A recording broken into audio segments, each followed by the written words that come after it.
there is the embarrassment on social media that you got dunked on, that you got posterized, that you got embarrassed by another player. And I think in a way that hurts the sport too, because you don't see a Jordan jamming over Charles Smith in the playoffs in the way you once did. It just doesn't happen as frequently because players are more concerned. Well, I don't want to get dunked on. I'm going to turn into a meme, overnight. And, those sorts of factors aren't things people think about much just watching the sport, but I think players think about it too. One guy told me, when you get dunked on, it takes the soul away from your team. And I think a lot of guys feel that way and don't want it to happen to them.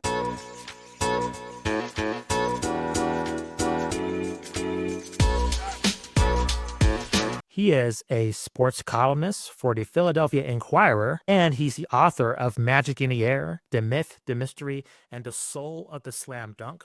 We welcome back Mike Sielski back onto Hoopsology. Welcome back. Thanks for having me, guys. I really appreciate it. Thanks for coming back on the show. Really appreciate it. Kind of appropriate. Before you jumped on, we're talking about just dunks. It's something that Matt and I just love talking about, and I think it's always a point of conversation whenever you're talking about the world of basketball. With this project that you've currently completed, what was kind of the order? I think when we had you on, I remember you mentioning this last time, just in terms of this was in the works. So can you kind of take us back to the kind of start point from that point to now where this is complete and the motivation for this book? Sure. Well, as you guys know, my previous book was The Rise about Kobe Bryant, kind of his origin story. And when I was searching around for another book topic, a friend of mine, Tyler Kepner, who has been covering Major League Baseball for the New York Times and The Athletic for, the better part of 25 years, wrote and released a great book called K, The History of Baseball in 10 Pitches.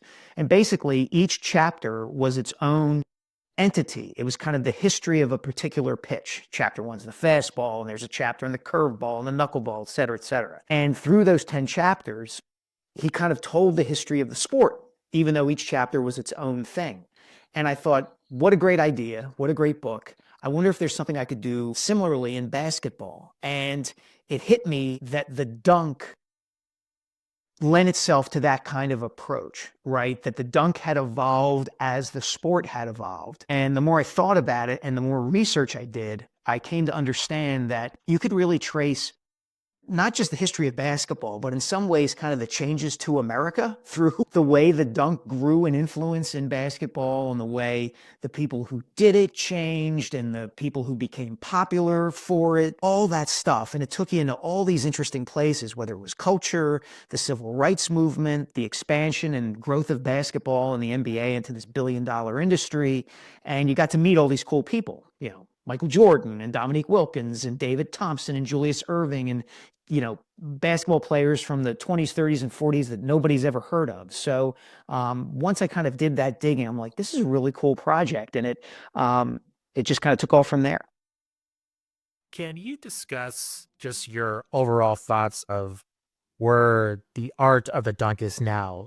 I see it kind of like a through line where I think that the dunk pretty much originated just through pickup games and just very organically, and it got popularized through just professional basketball. And now you're seeing a lot of influencers, a lot of just athletes who are not playing professionally or maybe playing professionally overseas really have their dunks popularized through social media. And it's kind of done almost like in a circular motion just in terms of the evolution. Where do you kind of see in terms of where the art of the dunk goes next? I think the casual fans believe that, that the standard stars of the NBA should be the ones that are leading the trends, but in fact, it's not. It's led by social media. So what do you kind of make of that phenomenon? Yeah, I think you're 100% right about that, Justin. I think at the NBA level, the dunk has become as much about function as it is form. I think it's simply 9 times out of 10, it's viewed as a way to put the ball in the basket. It's the easiest way to get 2 points is to dunk the ball. And that, of course, takes us into the whole realm of efficiency and the question of where players ought to be shooting from, and that gets into corner threes and, all of Kirk Goldenberry's shot charts and all that kind of stuff. And at the NBA level, I say this at the end of the book, I really think that if The people who run the NBA want to bring the entertainment value of the sport back, the sense of wonder that people once had when they saw Julius Erving and David Thompson and Michael Jordan and Dominique Wilkins fly through the air. I think they're going to have to raise the rim at some point. I think the other aspect to that too is you see a player like a Victor Wembanyama, who is 7'5" and can move everywhere. And when he dunks, it looks so fluid and it looks like he's not even jumping. Like I said, the wonder and the mystery in the sense that this athlete is doing something that no one else on the planet could do is gone. Even though he's an incredible athlete, incredibly tall and incredibly fast and skilled, it just doesn't look the same way as it did when Jordan was taking off from the foul line or somebody's throwing down an alley-oop dunk. So I think they're going to have to be, at the NBA level, changes to bring the dunk back to prominence if they choose to do that. And again, that takes us into a whole different realm about de-emphasizing the three-point shot and the kind of debate and discussion that's taken place around the sport for a while. Yeah, you ended with my thoughts exactly there is, do you feel like the three-point shot has caused, I know there are plenty of players, I mean, Anthony Edwards, for example, I mean, one of the best dunkers we've maybe ever seen, at least in the modern era. Do you feel like the three-point shot in the modern era has detracted from the dunk? I think it has to a certain degree, Matt. I really do, because I think what's happened in the era of the three-point shot, as we just said, is efficiency is paramount and artistry is secondary. So, just for speaking for me personally, and I say this as somebody who grew up in the Philadelphia area and has covered the Sixers for a long time and wrote a book about Kobe Bryant. So I'm biased. But I would rather watch Kobe Bryant or Allen Iverson shoot 12 of 27 from the field. But the 12 shots they make are just breathtaking, drives to the basket, footwork in the post, spin, dribble, shake your guy, and go up over Shaquille for a teardrop, then watch PJ Tucker stand in the corner and shoot corner threes. And I know that the second option is the more efficient option and the more productive option. I get it. I understand it all. But this is supposed to be an entertainment product. And I think the more we think about basketball in terms of efficiency, the less we think about it in all the ways that made it popular in the first place. Whether you're talking about the street basketball games in New York City or LA, or you're talking about the ABA in the 60s and 70s, which was so much fun and kind of ushered the NBA into the age of flight. The ABA was much more innovative in terms of the artistry and the aerial possibilities of basketball than the NBA was. So I think that sort of rethinking has to take place if we're going to get back to the wonder that basketball used to inspire in people.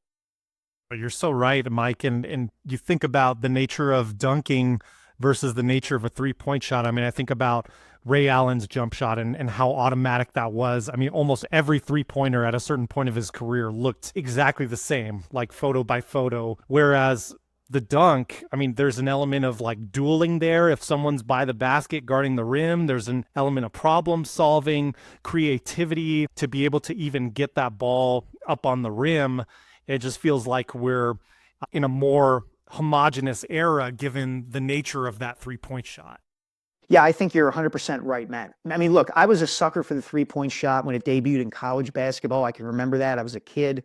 I can remember watching Steve Alford from Indiana hit three after three after three when the Hoosiers won the national championship. And then I loved Dennis Scott at Georgia Tech in the late 80s and early 90s. It seemed like he never missed from 22 feet.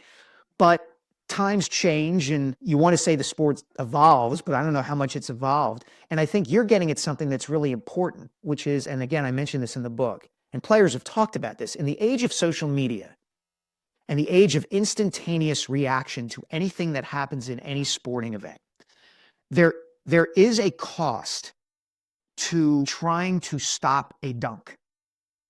There is the embarrassment on social media that you got dunked on, that you got posterized, that you got embarrassed by another player. And I think in a way that hurts the sport too, because you don't see a Jordan jamming over Charles Smith in the playoffs in the way you once did. It just doesn't happen as frequently because players are more concerned, well, I don't want to get dunked on. I'm going to turn into a meme, overnight. And those sorts of things are not, those sorts of factors aren't things people think about much just watching the sport, but I think players think about it too.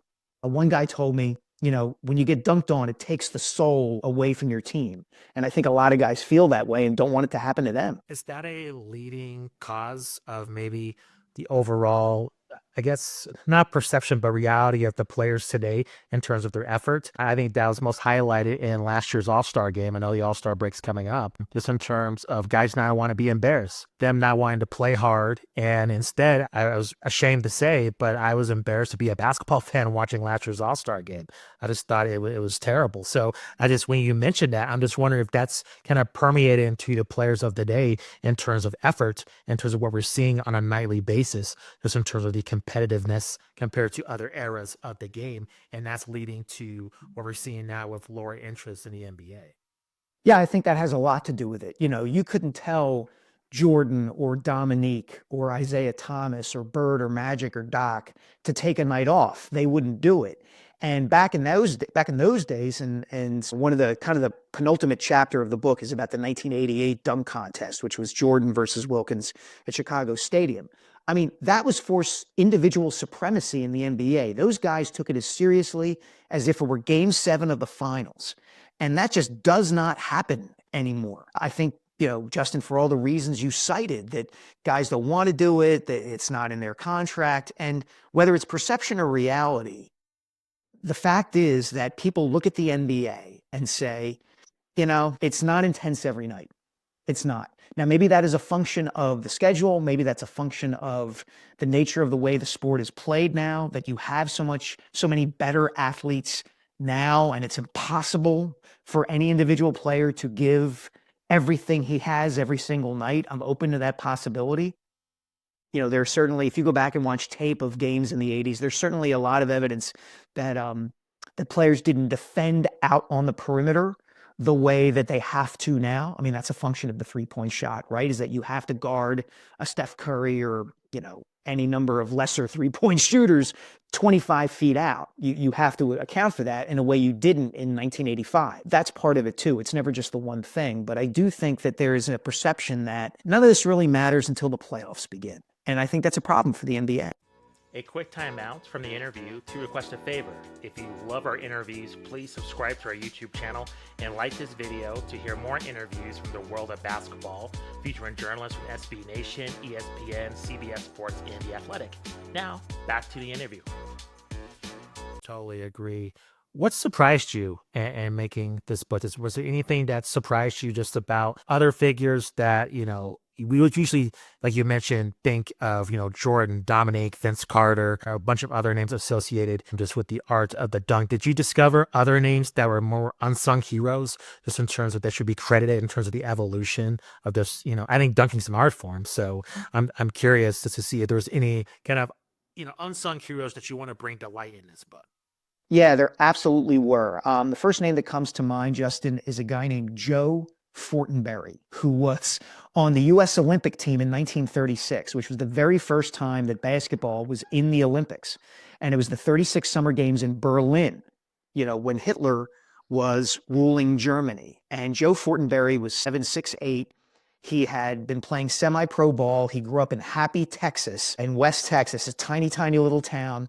He learned how to play because there was a hoop on the side of his family barn, and he was playing for a semi-pro team at the time, and that's how he made his way into the Olympic team. And this team was playing an exhibition game at Madison Square Garden before the Olympics.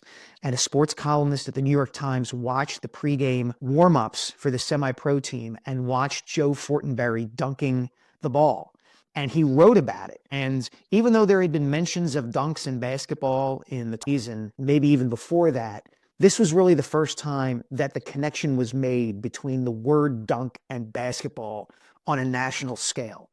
Here is Joe Fortenberry dunking the ball through the hoop as if he were putting a coffee roll into a mug.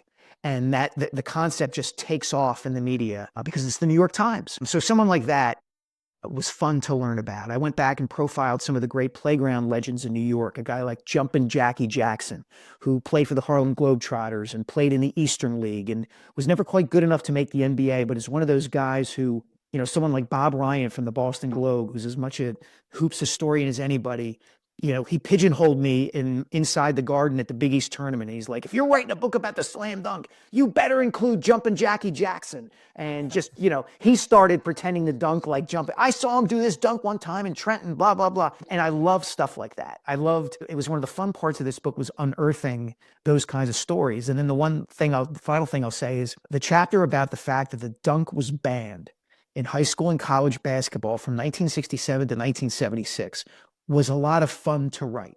That's one of those facts that you see online, and it's just kind of like, well, yeah, it's taken for granted, like the dunk was banned. Like nobody ever really does like a deep dive into how that came to be. And the fact is, I tried to get the NCAA to give me some information. I wanted to go into their archives to do some research about why they thought the dunk should be banned, and they wouldn't let me see their archives. So that made me a little suspicious about what was going on there. And if I can pry, I assume it's more than just risk of breaking the rims or things along those lines. I mean, it seems like something that intentionally holds back the appeal of the sport, but must have been not so at the time in the late 60s. Yeah, let's just say that the people who had control of the sport at that time were a bit concerned about safety and about rims getting broken, but also about the kinds of players who were suddenly coming to the forefront and playing above the rim. They were of a certain skin complexion, and there were more of them coming to dominate the sport. And when Lou Alcindor, of course, came along at UCLA in the mid to late 60s, the powers that be looked at that and said, oh my God, here's, the sport will become something it wasn't intended to be. And they tried to squelch it. And of course, it was never going to happen. I mean, it just, this was bubbling up from the surface, from the playgrounds and the West 4th Street and Greenwich Village and all those kinds of places. It was a grassroots movement to turn the sport into this aerial flight show. And so in 1976, they're like, okay, we'll get rid of the ban. So I want to shift gears, and I want to just get your feelings on the Philadelphia 76ers. A roller coaster of a season, a lot of just turbulence just in terms of that franchise. What do you think, the origin of this, I would say, implosion? Is that too strong of a word to use with this team at this point? And do you think it's just a season where things went wrong and you can just come back the next season and still stick with this core? Or do you think there's some serious questions in terms of retooling this franchise completely? Yeah, I think there are some serious questions. Look, Joel Embiid can't stay on the floor. And it's a shame. He is a lightning rod both in the Philadelphia region and around the country when it comes to a debate about him and his place in the league and his greatness as a player. But the bottom line is, without him consistently staying on the floor, they're not going to go anywhere. The Sixers aren't going to go anywhere. And, Tyrese Maxey is a wonderful player. Paul George has been less than advertised. And they kind of built the team around those three guys. And they're fine when those three guys are on the floor together, but they're so rarely on the floor together that it almost doesn't matter. I've advocated for them. They're in almost an impossible position, Justin, because they really can't tank. Because they were the franchise that tanked. They're the one team that can't say, hey, we're going to do this to you again. Even though it's a big risk, but it would probably have the most upside for them turning things around. You guys have to remember, they don't have their first round pick this year unless it is one of the top 6 picks in the draft. They made a trade with Oklahoma City back in 2020. So that pick is protected only in the top 6. So in theory, it would make sense for them, and I still think they ought to do this, to bottom out and get a top 6 pick. But there's no guarantee that's going to happen. And they're building a new arena. There's been a ton of controversy around that. I think they were hesitant to bottom out because they didn't want the public opinion to turn on them completely while they were trying to build an arena. So they're really stuck in a rock and a hard place. I don't know what you do unless Embiid comes back to something close to what he was, and I don't know that that's ever going to happen. It's interesting, too, because it's difficult to judge really like the success of Daryl Morey this season and the success of Nick Nurse when players just haven't been on the court. Do you have a sense of how hot the seats are getting in, the coaching seat as well as the front office due to this season? Yeah, I think it's getting a little warm under both of those seats. I do. Now, look, is it all Daryl and Nick's fault? Of course not. But I haven't seen the creativity out of Nick Nurse that I thought the Sixers were going to be getting. This was a guy in Toronto who mixed and matched and was able to win a championship with Kawhi Leonard only playing 60 games in the regular season and then getting that group to coalesce and go on a deep playoff run. The Sixers just have seemed disjointed all season. And a good bit of it is a function of who's available and who's not. But another bit of it is some of the decisions that those two guys have made, Morey and Nurse, and Josh Harris, who owns the team, and Harris Blitzer, excuse me. They've got a good thing going in Washington with the Commanders. So I don't know how patient they're going to be, with the Sixers now. Tide has really turned against them. Some of the crowds they've been getting at the Wells Fargo Center for their home games are not good, and people notice those kinds of things. Who do you think has been the biggest disappointment? Zion Williamson or Joel Embiid? Just in terms of how their careers have played out. Well, I think Zion's been the bigger disappointment. I mean, when Joel's been healthy, he's been remarkable, right? And he has, in fairness, run into some bad luck. I mean, how many times can a guy get his face broken by one of his own teammates, And it wasn't his fault that they had the first pick in the draft back-to-back years and drafted a guy who didn't want to shoot and couldn't shoot, and another guy who forgot how to shoot. So he doesn't have much to do with that. Now, that doesn't absolve him completely either.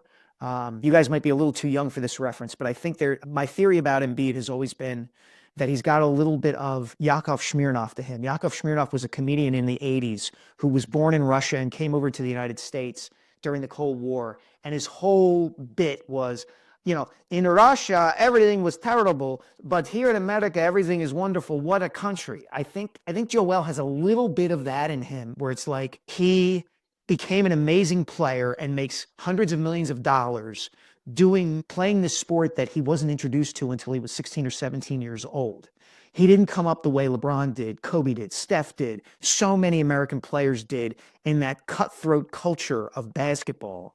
And so he's had to learn it. And when it comes time to winning or playing for championships, the difference between those guys and Joel is maybe this big, but it makes all the difference in the world. And so it's a very long answer to a very complex question. But I think initially what you said, Justin, I think Embiid is a much more accomplished player than Zion Williamson. Mike, do you have the sense that Joel Embiid is maybe one of the few people in the franchise who is safe at this point, just given the contract that he's under? I mean, it seems like if you were to even try to make a move, you're getting pennies on the dollar for Joel Embiid, just with what's gone on this season. And like you said, that history of not being available to play, unfortunately.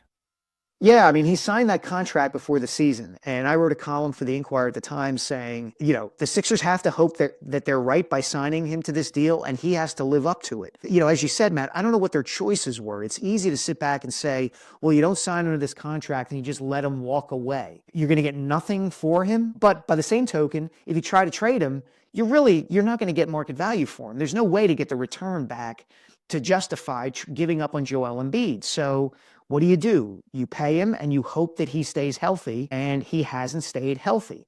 Now, there are going to be people who point fingers at him saying he was never in shape and he should have gotten in better shape and all of this. And there's something in that, definitely. But man, there's also something to the idea that this guy is 7'2" tall, 300 pounds in a good day, and a body built like that was only meant to run up and down a basketball court for so many years before it starts to break down. And it's been breaking down for a while. He's played through a ton of stuff. My feeling is the best opportunity the Sixers had to win a championship with Joel Embiid as their centerpiece has passed them by. They're not going to see the best of him again. They had that shot in 2019 when Kawhi's 4-bounce miracle went in, and they had that shot against the Celtics in 2023 when they were up 3-2, and everything was heading in their direction, and Joel's the MVP, and he gets the trophy before Game 6, and he's crying on the floor, and the Wells Fargo Center is just throbbing with noise, and they lost. And then they got the doors blown off in Game 7, and that was that. So I don't see them making a run with him unless they somehow hit on a miracle draft pick who immediately comes in and is the best player on the team. Is the fan base ready for another rebuild, just in terms of, you said that window's passed them by? I mean, are they going to be as patient for another, like the process 2.0, just in terms of, starting from scratch all over again? Like, what's the reaction going to be when they move on from this era and there's no championships to speak of?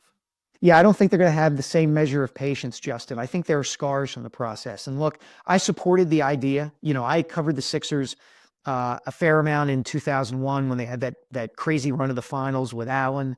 But I'd spent a lot of time covering them in the mid-2000s when they were going 41 and 41 or 42 and 40 and getting the 7th or 8th seed and losing to the Magic. And if they won a playoff game or two, or if they stumbled into a first round victory because they played the Bulls and Derrick Rose was injured, that was the most you could hope for. So I understood why Sam Hinkie embarked on the process, and he didn't guarantee anything. He swung for the fences, and he got Embiid, and they didn't get really anybody else in all those high picks that had any staying power as a superstar. Ben Simmons, Jahlil Okafor, Markelle Fultz, the names. They've tried these big trades, and it hasn't worked out. You can make an argument they should have kept Jimmy Butler, but they decided to keep Ben Simmons instead. But people are scarred from that, I think. And if they were to just start fresh, I think a lot of people would throw their hands up in the air and say, well, why do we believe that this is going to turn out any differently than the first process did? Completely true. Mike, thank you for spending some time with us. Really appreciate it. Can let our audience know where they can find you on social media, when they can find the book, and then also any other projects that you're working on as well. Sure. We can find me on Twitter/X at Mike Sielski, MikeSielski. The book Magic in the Air comes out on February 11th. It'll be anywhere books are sold. If you're online or anywhere, you'll probably see me, peddling the book somewhere. I may be standing at the corner of Broad Market in Philadelphia with a sandwich board saying, we'll sell books for food. I'm actually heading to New Orleans on Sunday to cover the Super Bowl, which should be busy but very fun. And you mentioned next project, Justin. I've already begun work on my next book, which is on the making of the movie Rocky. We're coming up on the 50th anniversary of Rocky in 2026, and I'm going to tell the story of how the movie was made. That's incredible. Rocky has a legacy, not only in movies, but just in all of sports. So I'm looking forward to that. Can't believe it. Thanks, guys. Years. Yeah, I know. Adrian, can you believe it? It's hard to believe. Thanks so much, Mike. Pleasure talking to you. You too, guys. Thanks.